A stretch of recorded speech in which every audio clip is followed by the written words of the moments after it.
Hello, in this video we are going to talk about how agency relationship ends.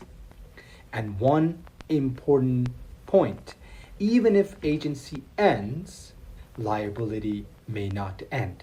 So this is a crucial point to remember. So let's dive in. Agency can terminate by act of the parties. For example, the agency agreement reaches its end term. You have a 6 months agency with the person, that term ends. Or the specific purpose of the agency ends. For example, you give an agent to sell your house and the house is sold. Agency ends.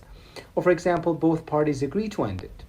Or one party terminates the other side. For example, the principal says, I no longer would like to work with you as my agent. These are all examples of where agency ends by act of the parties.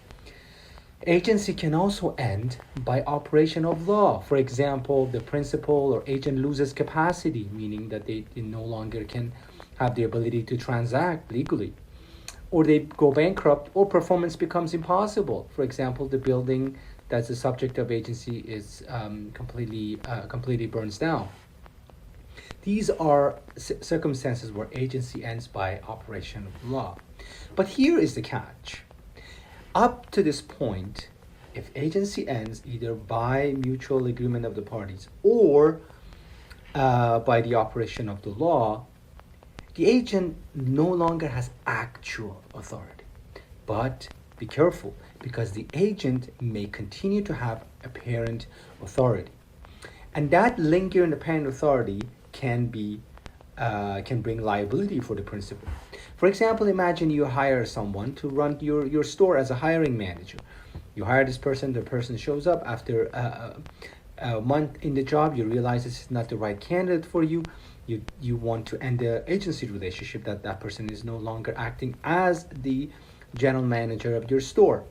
However, once you do that and end the relationship, the person shows up the next day, and because the customers believe that this person continues to be the general manager of the store, they continue to transact.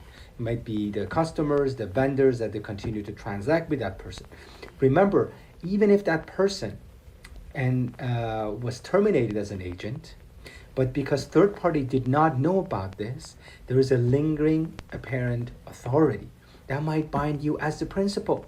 And that's where things get tricky, because you always have to give notice to parties who transacted with that person, that person is terminated, or constructive notice. For example, sometimes you put a post on the shop or elsewhere that person is no longer the general manager, or you make sure that person do not show up at work and the new general manager shows up the next day.